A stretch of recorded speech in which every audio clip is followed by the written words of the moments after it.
can't you just die already? If you did, I could finally sell this house."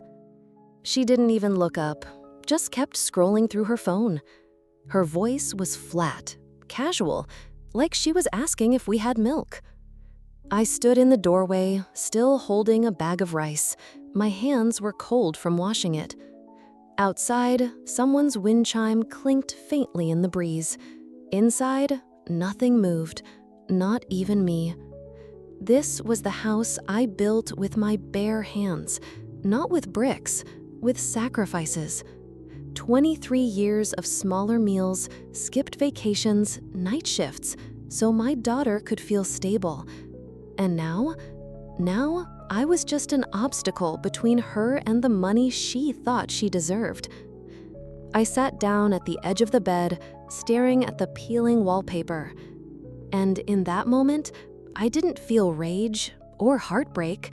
I felt still, like the grief had run its course, and now there was only truth. I had nothing else to give. And finally, maybe that meant I was free to take something back. Have you ever heard something from your own child that you couldn't unhear, that changed the way you saw everything? If you have, you're not alone. Comment if you've ever been made to feel disposable, especially by someone you loved most. Bell subscribe to hear the rest of this story, because what she said didn't break me, it woke me up. She used to hug me when I came home. Even as a teenager, she'd run down the stairs in her socks, throw her arms around me and say, "Mom, I missed you." That stopped around 17. The hugs, the softness, the small notes she used to leave on the fridge, they disappeared, like someone switching off a light. But I told myself it was normal. She was growing up, finding her voice. I didn't want to be the kind of mother who clung too tightly, so I stepped back. And when she started locking her door, rolling her eyes, going silent during dinner, I let her. I kept setting her plate down every evening, even when she didn't eat it. It wasn't until her 26th birthday that I realized she hadn't just pulled away. She'd rewritten me. I was no longer the woman who stayed up all night sewing costumes for school plays. I was no longer the one who took the bus through 2 snowstorms when she forgot her science fair project. I was just the woman in the house, the one who made too much noise, gave too many opinions, and wouldn't sign anything without reading it. That night, after the candles were blown out and the guests had gone, she handed me a folder. It was thick, stapled. "I've drawn up a plan," she said. Her tone was brisk, professional. "For your retirement and the house. I think it's fair." My mouth went dry. "I'm not retiring yet," I said. "I still work." She shrugged. "But you're slowing down. And this house, this neighborhood, it's not worth keeping. It needs repairs. And I need something more central. You could live somewhere quieter, with support. I already looked into a nice assisted living apartment." I laughed, not because it was funny, but because my body didn't know how else to respond. "I'm 58, I said. "I walk 3 miles a day. I take care of this house." She didn't blink. "You're tired. I can see it. Don't worry, you'll still have a place, just not here." I opened the folder. There were property estimates, sale projections, a list of senior housing options. She had circled one in red ink with a note, "Cheapest and closest to public transport." And at the bottom, stapled quietly to the back page, was a transfer form. My name next to the word grantor, hers under grantee. "I already talked to a notary," she said. "He's ready when you are. If we move fast, we can get the sale done before winter." I looked at her, really looked. This was the girl I'd bathed in the sink, the one who used to sleep curled into my side. Now she was calm, detached, like this wasn't a betrayal, just business. I set the folder down and stood. My hands trembled, but I kept my voice level. "I'll think about it." She smiled. "I knew you'd be reasonable." That night, I lay awake in the dark, the folder still on the kitchen table. Reasonable. It was always the same word. When she wanted a loan, when she wanted to borrow my jewelry, when she moved back in and asked for privacy, when she said she needed her name added to the account, just in case something happened. Reasonable meant quiet. Reasonable meant don't resist. And I had always tried to be that, a good mother, a steady one. But in the stillness of that night, something shifted. I wasn't heartbroken, I was stunned. The kind of stunned that makes you question if you ever saw clearly at all. The next morning, she acted as if nothing had happened. She was in the kitchen making coffee, humming. My favorite mug was in her hand, the one with the tiny crack near the handle that only I knew about. She held it like it was hers. "I made extra," she said. "Want some?" I shook my head. "Suit yourself," she smiled. I went outside to sweep the porch. The morning air was cool, the kind that smells like dust and damp wood.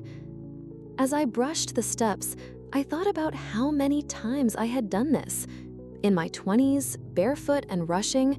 In my 30s, with her in a carrier on my chest. Later, with groceries on the steps and bills in my hand. This house had grown with me. It had worn my body in. Now, she wanted it gone. Just like that. A name off a title. A life erased from brick and beam. That afternoon, I visited my old friend Leah. We'd known each other since college. She poured tea without asking and looked at me like she already knew something was wrong. "She gave me paperwork," I said, voice low, "to sign the house over to her." Leah didn't flinch. She just took a slow sip and set her cup down. "Did you?" "No." "Good." We sat in silence for a while. "She says it's for my retirement, that I'd be more comfortable somewhere else." "She's lying," Leah said calmly. I blinked. "She wants the house. Not for you, for her. Don't romanticize it." I didn't answer. "You've always given too much," Leah added. "You love hard, and she knows that. That's what makes this dangerous." That night, I found a new folder, this time slipped under my bedroom door. She'd added notes, more properties, more logic. At the bottom was a sticky note. "Mom, just sign it. I'm trying to help you." No, she was trying to help herself. And for the first time, I let myself admit it.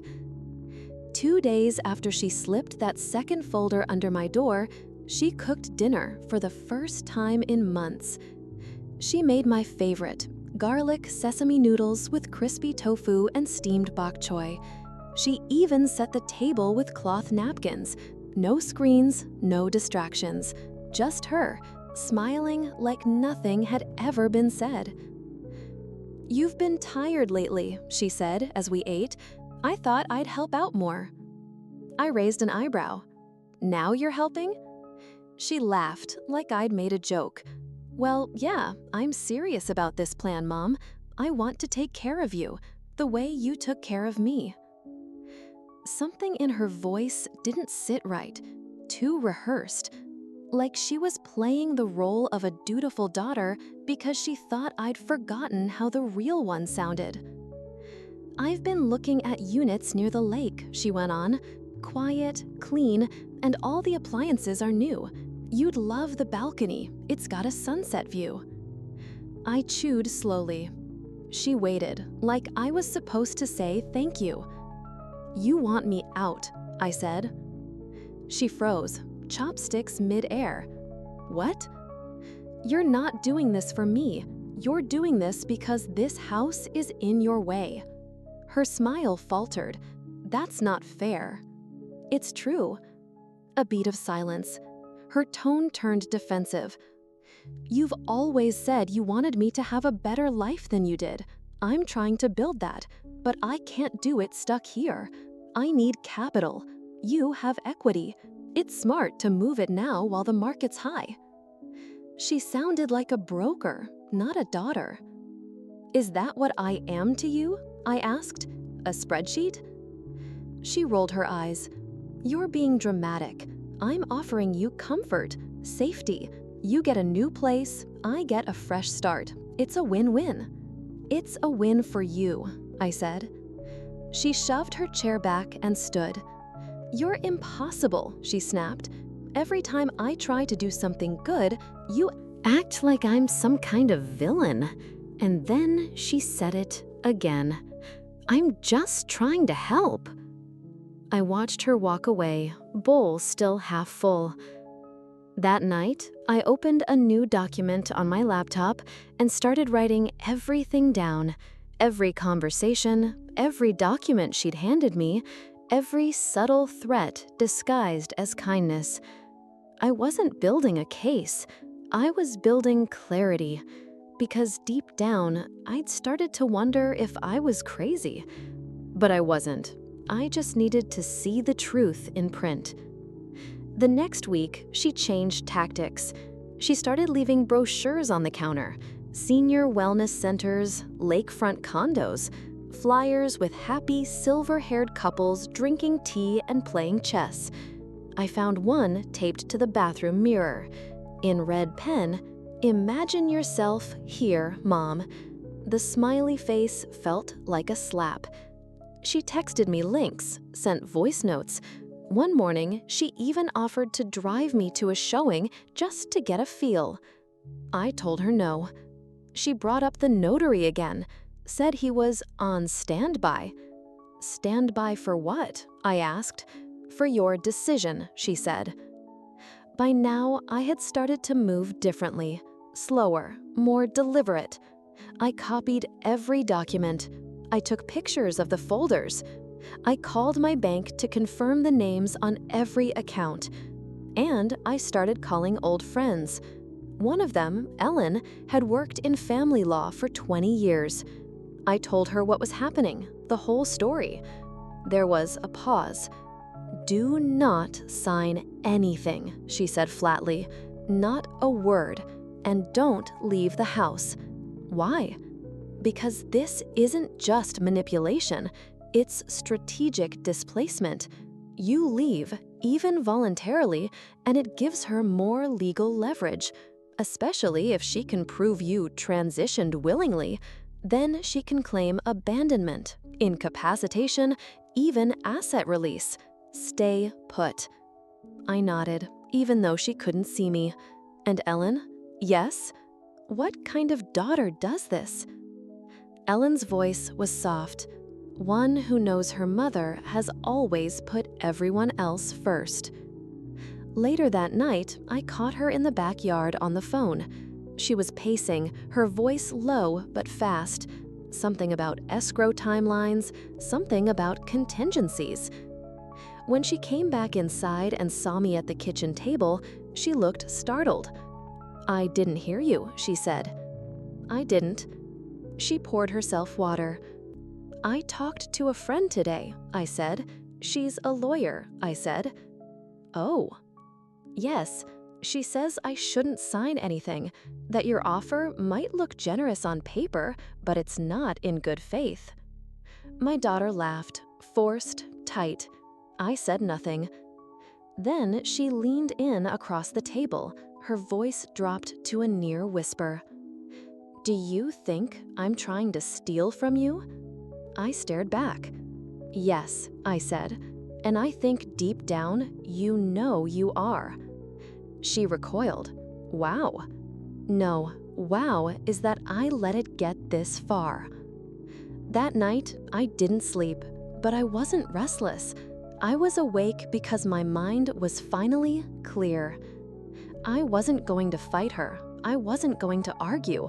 I wasn't even going to explain. I was going to do what I should have done a long time ago. I was going to take my life back. And maybe, just maybe, find a way to remind her what a mother is really made of. 3 days later, a real estate agent came to the house, uninvited. He wore a too bright smile and carried a leather-bound portfolio. "Hello, you must be Miss Hart. Your daughter said you'd be expecting me." I wasn't, but I didn't flinch. I simply nodded and opened the door wide enough for him to see the living room. Books stacked high, family photos lining the walls, a quilt still draped over the armchair where my late husband used to sit. His smile faltered for a second. "Beautiful bones," he said, walking in. "Great lighting, very marketable in this neighborhood." I let him tour the space in silence. He snapped pictures of the kitchen, peeked into the master bedroom, ran his fingers along the window frames. "She mentioned you're considering downsizing," he added casually. "Smart move at your age, fewer maintenance hassles." I poured myself a cup of tea and waited for him to finish his pitch. "Thank you," I said. "Please let my daughter know I said no." He looked confused. "Excuse me?" I said no. "Kindly delete the photos and don't come back." He cleared his throat. "Ma'am, I think there's been a—" I cut him off. "This is my home, and I didn't ask for an appraisal." I walked him to the door. He muttered something about miscommunication, but I didn't hear it. I was already closing the door behind him. That night, my daughter came home livid. "You embarrassed me." "Good. Do you have any idea what kind of opportunity you're blowing? That agent has a buyer lined up, a serious offer." "I'm not selling." She threw her keys onto the table. "You're being selfish." I stood. "No," I said. "I've been selfless for too long. That ends now." She crossed her arms, glaring at me like I was the child. "So what now? You're just going to rot in this house alone?" "If I must," I said. Her voice dropped, cold, final. "Fine. Then don't expect me to come back, ever." She turned on her heel and left. The silence that followed wasn't peaceful. It was heavy. I spent the night walking the halls of my own home, wondering when it stopped being mine in her eyes, when I stopped being her mother and became an obstacle. The next morning, I packed a small suitcase, not because I was giving in, but because I was changing the rules. I booked a 1-week stay at a quiet cabin 2 towns over. I left a note on the fridge. "Taking time, don't call, don't visit. I need space, Mom." I didn't leave keys. I didn't lock the doors either. I just walked out and didn't look back. At the cabin, I found stillness, and with it, clarity. I started writing again, something I hadn't done in years. I wrote letters I'd never send. I wrote memories from when she was small. I wrote what I should have said the night she cursed me to die. I called my lawyer, not Ellen this time, a different one. I told him to freeze all assets, flag the property, and update my will. I left instructions. If I were to pass suddenly, the house would not go to my daughter. It would go to a foundation that supported single mothers rebuilding their lives. Because I knew now, family is not always blood. Sometimes it's the people who would never ask you to vanish. On the 5th day, I visited the one place she never knew I loved, an old house on Marigold Hill. Run down, empty. But once, years ago, she stood outside and whispered, "I want to live here one day. It feels like a storybook." She was 10. Now, it was up for rent. I stepped inside. Wooden beams, creaky floors, ivy creeping across the back window. Perfect. On the 6th day, I moved in. No fanfare, no ceremony, Just me, a suitcase, and a second chance. When she came back to the house, I imagine it was quiet. Too quiet. No sound of my slippers across the kitchen floor, no kettle boiling, no humming from the hallway, just absence. And on the fridge, the note, handwritten, firm, unequivocal. Taking time, don't call, don't visit, I need space. Mom. I wasn't there to see her reaction, but I could picture it. She would have laughed first, that tight, bitter laugh she used whenever someone surprised her. Then she would have called me. She did, 14 times. I didn't answer. On day 2, the texts came in. Where are you? You're acting childish. We have things to discuss. Urgent. Then, finally, I need access to the account. There's a deadline on the condo paperwork. That was when it hit her. I'd moved the money. I'd closed the shared accounts, changed the beneficiary on the policy, and I left no breadcrumbs. No emergency key under the mat, no will in the file drawer, no trail. She had always assumed I'd stay still, that I'd stay loyal even after being told I was dead weight. But I hadn't died. I'd started living. She showed up at the cabin on the 4th day. I knew she would. She banged on the door. Mom, open up. This isn't funny. But I wasn't there anymore. I'd already moved into the Marigold Hill house. The landlady called it a fixer, but to me, it felt freedom, the kind you could touch. I painted one wall soft yellow, hung curtains I stitched myself, bought a second-hand desk to write letters, not to her, but to me, letters I needed to hear. She left a note taped to the cabin door. You're really going to throw everything away over one fight? No, I was throwing it away because she thought I'd never dare, because she forgot I was once a woman with dreams, because she forgot I had a name before I had hers. At Marigold Hill, I set routines. I walked in the morning, watered my garden at noon, wrote at dusk. I spoke less, listened more, and I didn't check my phone. But I knew she was unraveling. People who rely on control always do when it slips. She called Ellen. She called my sister. She even called my neighbor, Joan, pretending to be worried. But worry wasn't the reason. Money was. That house had equity. That account had value.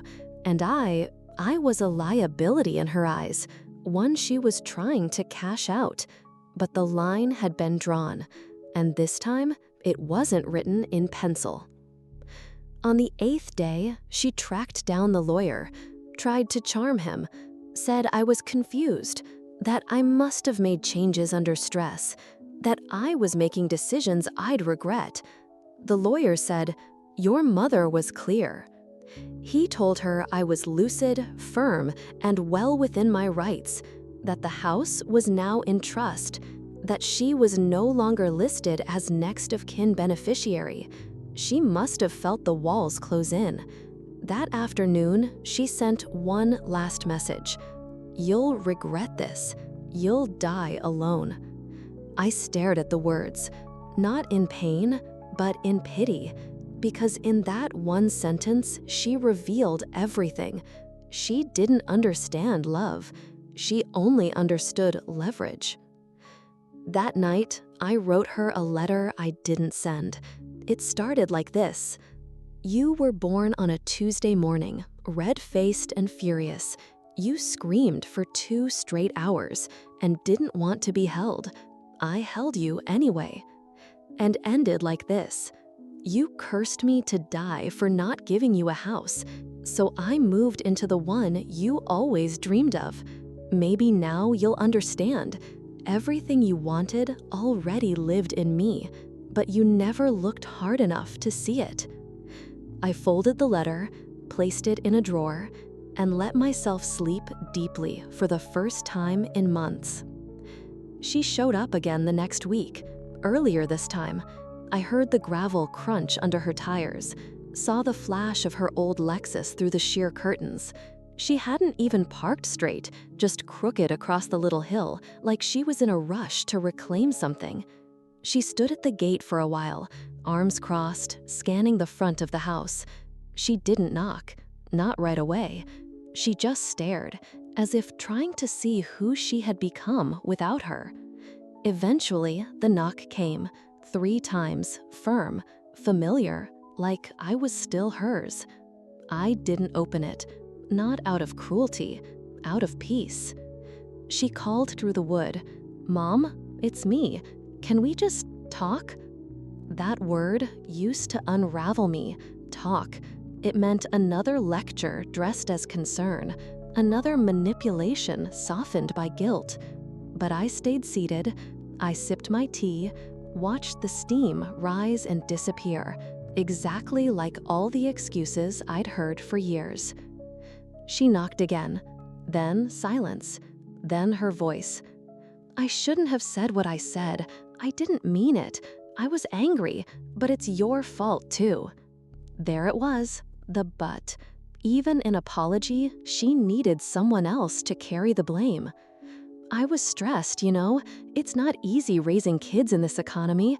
I thought you were just being dramatic, but I get it now. Please let me in." I could hear the shake in her voice, the fear, the cracks. But I didn't open the door, not because I wanted to punish her, because I no longer needed to be let back in either. She sat on the porch, 10 minutes, maybe 15. Then I heard her footsteps fade, the car door slam, tires pulling out fast and hard.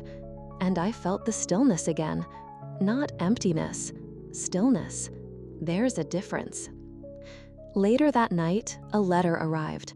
She must have dropped it through the slot before leaving. No envelope, just folded notebook paper. The ink was rushed, bleeding in some places, but I read every line. "Mom, I'm scared. I don't know how to be without you. I know I've said terrible things, but I didn't mean them the way they sounded. You raised me to be strong. I thought that meant being in control. But I used that strength to try and take from you instead of stand beside you. I wanted the house because I wanted to feel safe. But I never asked what you needed to feel safe too. I'm sorry. Please come home." It was the first time she used please without following it up with a request. It almost sounded real. But apologies aren't doors. They don't open what's already closed. That night, I lit a candle. Not for forgiveness, for memory. I thought of her at 5, hair in braids, gripping my hand too tight at the grocery store. At 11, asking what the word legacy meant. At 20, yelling that I'd ruined her life by not paying her college rent. And at 31, calling me a selfish witch for refusing to hand her the deed. So I whispered to the flame, "I loved you, even when you didn't." And then I let it burn down to nothing. I kept the letter, not because it healed anything, because it reminded me of the one truth I had ignored for too long. Not all children grow up. Some just grow louder. And I was done raising an echo. She started sending groceries, organic fruit, Japanese rice, bouquets I didn't ask for. At first, I thought it was a mistake. Then I saw the note taped under the eggs. "Hope you're eating well. I'll try again soon." No name, no apology, just the suggestion of care. The same kind of care she used when trying to manipulate me out of my name on the deed. I put the eggs in the back of the fridge, didn't touch them, didn't throw them out either. Let them rot on their own time. She started calling every few days, not often enough to be annoying, just enough to haunt the silence. I didn't answer, but I listened to the voicemails. "Hi, Mom, it's me. Just wondering how you're doing. I thought maybe you'd want to come over Sunday. Annie's making cookies." "Mom, I'm not asking for anything.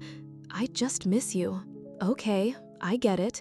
I'll wait until you're ready." She thought this was a game of patience, but I was giving her the silent treatment, like she used to give me when I didn't hand her my credit card. But this wasn't silence out of hurt. This was silence out of certainty. I went to the bank, quietly, had them print every transfer, every deposit, every withdrawal tied to my name from the last 10 years. I highlighted the ones where she claimed to borrow funds and never returned them. Labeled the ones she coerced me into. Dash, down payment for her second car. Dash, bridge loan for her husband's business. Dash, emergency dental for her daughter that never had a dentist appointment. I brought them home and filed them neatly, next to the deed, the real one, still in my name, still mine. She never checked the final paperwork. She was so sure of herself back then, so proud of her negotiation. She didn't realize I had signed the house over to a trust instead, a trust with one beneficiary, me. She had the photocopies, I had the truth. She showed up again in person. This time she brought Annie. They didn't knock, they just stood there. Annie waved. God, she looked like her mother at that age, hopeful, soft-eyed, needing. I stepped out, closed the door behind me. I didn't say hello. She did. "Hi, Mom." I looked at Annie. "Hey, sweetheart, you've gotten taller." Annie lit up like a lantern. My daughter flinched, that I acknowledged the child but not her. "Mom, can we talk inside?" "No, we can talk here," she sighed, tried to smile. "Okay, well, I've been thinking, a lot. I know I pushed too hard, about the house. I get it now, I was wrong." I said nothing. She looked down, then back up. "I was wrong to pressure you." There it was, almost an apology. Close enough for someone like her, but not close enough for me. I turned to Annie. "You want to come in for some tea?" Her face lit up. "Yes." Her mother looked startled. I added, "But only her. You can wait out here." She opened her mouth, then shut it. Smart girl. Annie sat in my kitchen sipping chamomile. "I miss this place," she whispered. I nodded. "You know, I used to dream of living here, even before Mom said anything. I imagined my room upstairs, painting the walls purple." I smiled softly. "Did you tell her that?" She looked down. "No, but I think she assumed." I gently touched her hand. "Dreams are beautiful, but no one is owed them." She looked up. "I know, she does too." "Good." We sat in silence. Before she left, I handed her a brown paper bag. Inside, tea, a small jar of my homemade jam, and a note.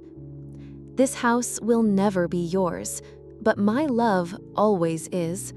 Her mother didn't return for a while after that. I knew she was regrouping, not to attack, to reposition, like she always did. She thought this was chess, but I wasn't playing anymore. I was just watching the board. One morning, I got a call from the bank. "Ma'am, we noticed an attempted login to your trust account from an unrecognized device. We've frozen access until you can confirm activity." I thanked them, drove straight there. Turns out, she'd tried to reset the password using a social security number she shouldn't have had access to. I filed the security alert. Didn't press charges, yet. I did, however, make a quiet phone call to my lawyer. Time to move the trust out of her reach completely. He agreed, told me I was smart to be ahead of it. I wasn't trying to be smart, I was just tired of being played. The last straw came 2 weeks later. A letter from a mortgage company, addressed to me, requesting confirmation of intent to refinance the property, my home. She'd forged my signature, badly, like a child scrawling their mom's name on a field trip form. I took it straight to my lawyer. He looked it over and said, "Do you want this to stay civil?" I looked him in the eye. "No, I want it to stay over." And so I began preparing the final step, the moment where silence turns into certainty, the final act of quiet justice. 3 days later, a manila envelope arrived at her condo. Inside, a cease and desist letter, a copy of the forged mortgage attempt, a legal notice of trust protection, and one line in bold: "Any further attempt to access or leverage this property will be treated as fraud." She called within the hour. "Mom, what the hell is this? Are you serious right now?" I didn't answer immediately. Let her sit in it. Then I said calmly, "Yes, dead serious." "You're threatening me with legal action?" "No, I'm protecting myself from you." Her voice cracked. "I'm your daughter." "And I was your mother until you turned me into an obstacle." She showed up 2 days later, alone this time, crying. Not performative tears, real ones, the kind that come when power has finally run out. She stood on my porch like a lost child. "I know I messed up. I know I was greedy. I don't know what came over me. I thought I deserved something for all those years I struggled." I watched her. "No one said you didn't deserve help," I said, "but help is not the same as inheritance, and inheritance is not the same as entitlement." She collapsed into the porch chair. "I'm sorry," she whispered. It was the first time the words came clean. No agenda, no angle. Still, too late. I didn't yell. I didn't say I forgave her. I just stood and said, "You may always visit, but this house will never be yours. This trust is sealed, and so is this chapter." She nodded. I watched her walk away. Something in her shoulders had changed. She no longer looked like a woman scheming to win. She looked like a woman who had finally lost. 2 weeks later, I did something for myself.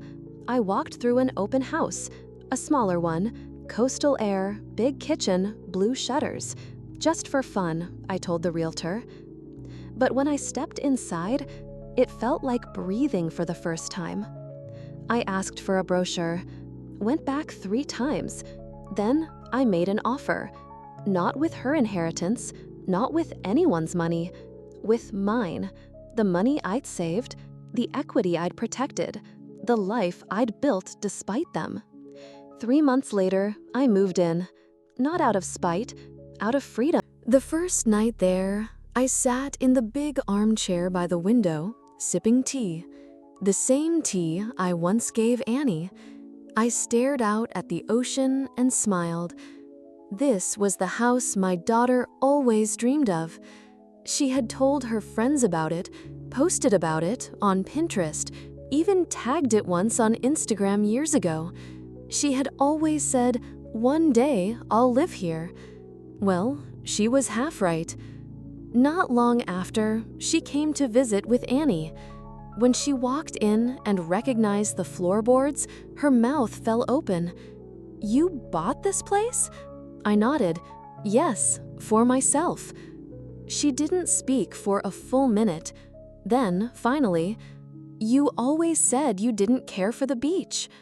I said I didn't need it, not that I didn't deserve it. That night, as they left, Annie hugged me and whispered, "I'm glad you're happy, Grandma." I held her close. "I am," I said, "and you will be too, one day, just not by taking someone else's dream."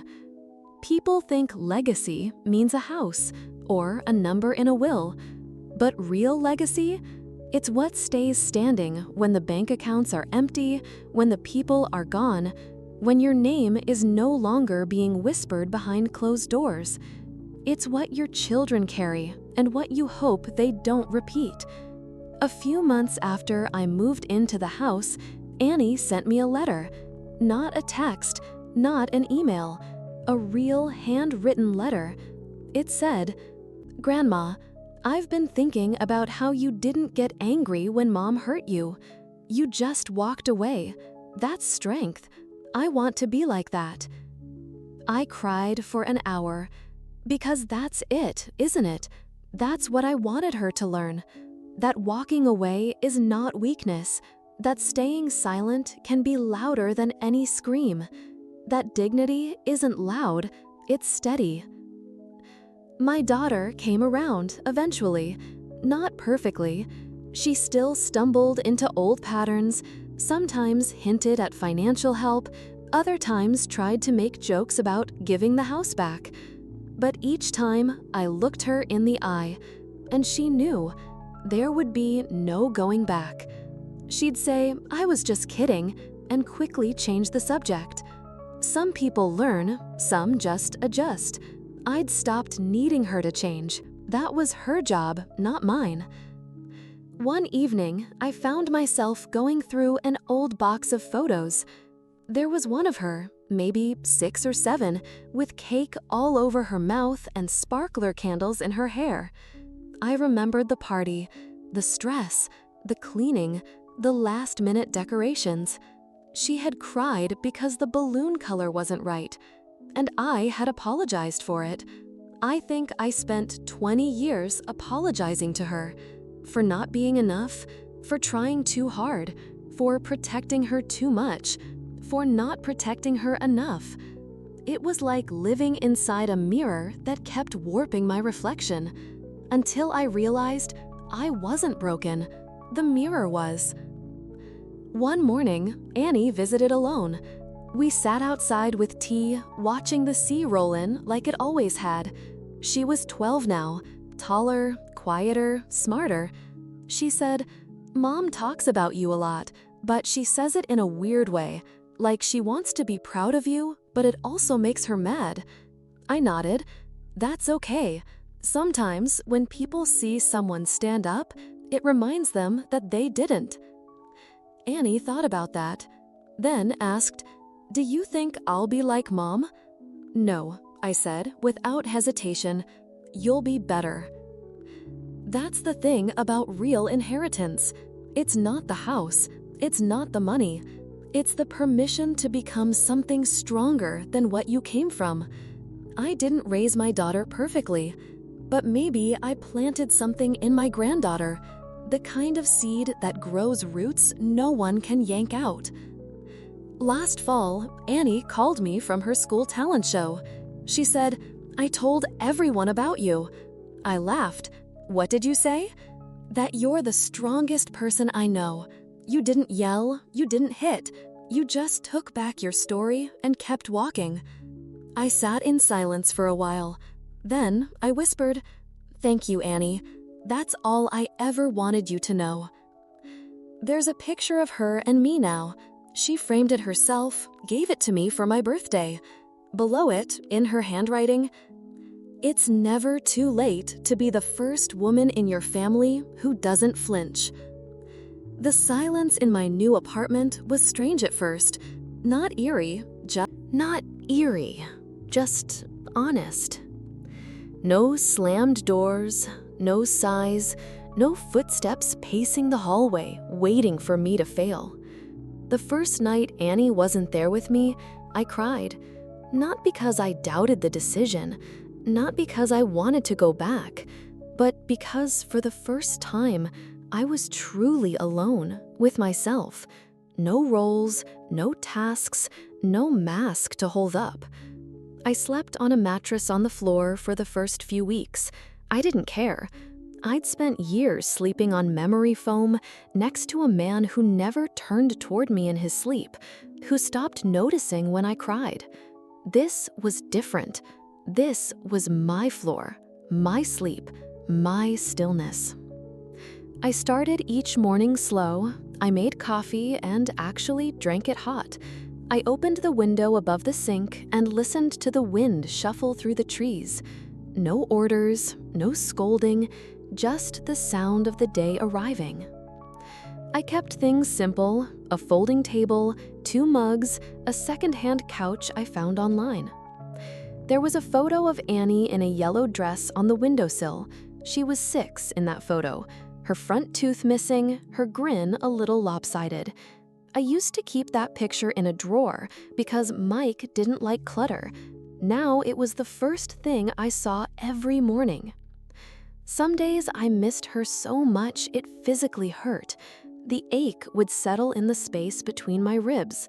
But even then, I didn't regret leaving. I was building something steadier now for both of us. We talked every night, and when she visited on weekends, she helped me paint the walls. Pale blue, like the sky on good days, she said. She was healing too. I could see it in how she walked through the world now. She didn't flinch when someone raised their voice. She didn't ask for permission to laugh too loudly. One Saturday, I watched her sit on the floor, humming while sorting buttons from an old tin I'd found at a thrift store. Just content, just herself. I'd forgotten what that looked like. I was learning to be content too. At first, I thought I had to fill the silence with productivity, cleaning, rearranging, cooking elaborate meals. But eventually, I stopped performing. I stopped apologizing for taking up space. Some afternoons, I'd sit on the balcony with a cup of tea and just breathe.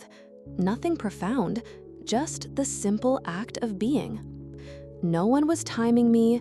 No one was waiting to critique how I folded the laundry or seasoned the soup. And slowly, I started hearing my own voice again. I wrote a little, scribbled thoughts on receipts, wrote letters to myself I never planned to send.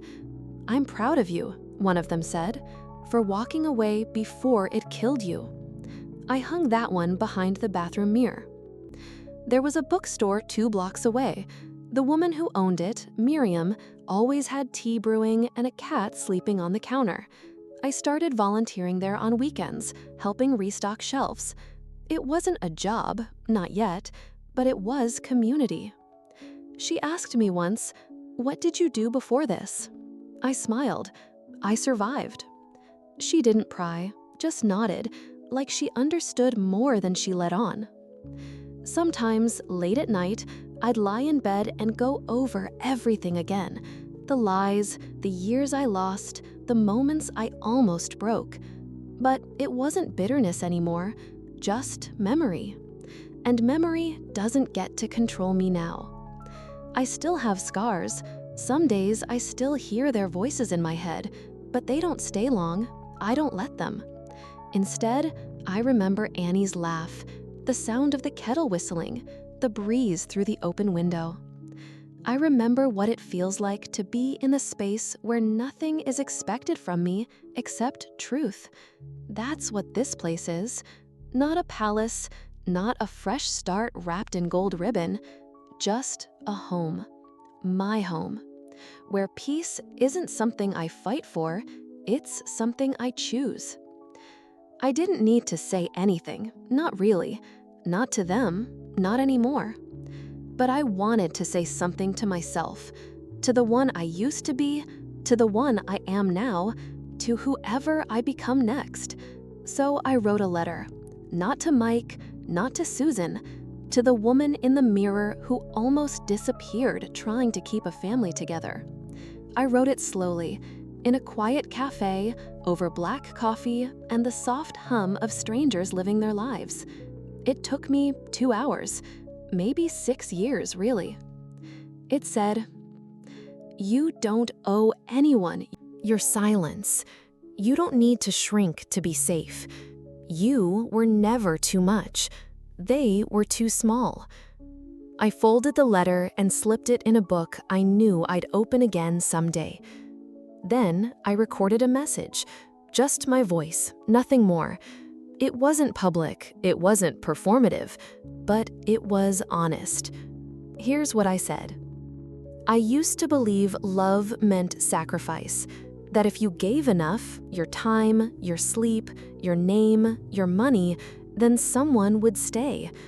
But all it did was teach them how little they could give and still expect me to stay.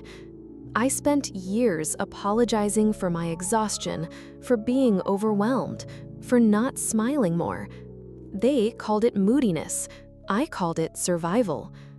I once begged for a cake I couldn't afford, not for me, but for my daughter, and I was met with silence. That silence still echoes sometimes, but I'm learning to answer it with my own voice. You see, I used to think being kept meant being loved, but I was never kept. I was controlled. And now I keep myself. I make my own tea, pay my own bills, and sleep in a bed that's mine. I raise my daughter with laughter, not tension. I walk down the street and feel no one's eyes weighing me down. I thought healing would feel like revenge. It doesn't. It feels like breathing without fear. It feels like sitting in a bookstore and realizing no one expects you to clean the floor or say sorry for being tired.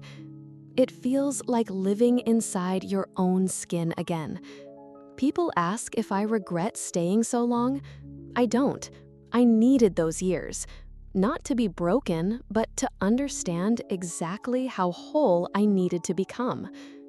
Mike once said I'd never survive without him, but he couldn't last a week when I stopped playing my part. His collapse was never my fault. I just stopped holding up his ceiling with my bare hands. And Susan, she once called me useless, then spent her final years proving just how much she'd relied on me. That's the thing about people who treat you like furniture. They don't notice you until you're gone. Then they realize they don't know how to function without the things they ignored. But by then, it's too late, because I'm not furniture. I'm not an appliance. I'm not a background character. I am the whole damn house. And now, I build for me. I stopped the recording there. No dramatic goodbye, no final jab, just the truth. I don't need applause. I don't need forgiveness. I don't even need understanding. I just need to live in a world where my peace isn't conditional, where love isn't measured in how quiet I can stay. I walk with Annie to school now. She holds my hand a little tighter these days. I think she understands more than she lets on. She tells her friends, my mom's brave. Not loud, not angry, just brave. And I am. Not because I left, but because I stayed so long without losing the part of me that knew I deserved more. Because I broke and still built something. Because I was told I was nothing and made something out of that. Mike once said I'd never survive without him. But he couldn't last a week when I stopped playing my part. His collapse was never my fault. I just stopped holding up his ceiling with my bare hands. And Susan, she once called me useless, then spent her final years proving just how much she'd relied on me. That's the thing about people who treat you like furniture. They don't notice you until you're gone. Then they realize they don't know how to function without the things they ignored. But by then, it's too late. Because I'm not furniture. I'm not an appliance. I'm not a background character. I am the whole damn house. And now, I build for me. I stopped the recording there. No dramatic goodbye, no final jab, just the truth. I don't need applause. I don't need forgiveness. I don't even need understanding. I just need to live in a world where my peace isn't conditional, where love isn't measured in how quiet I can stay. I walk with Annie to school now. She holds my hand a little tighter these days. She tells her friends, my mom's brave. Not loud, not angry, just brave. And I am. Not because I left, but because I stayed so long without losing the part of me that knew I deserved more. Because I broke and still built something. Because I was told I was nothing and made something out of that. So here's my final truth. I am not bitter. I am not broken. I am not waiting to be rescued. I am free. And I'm finally home.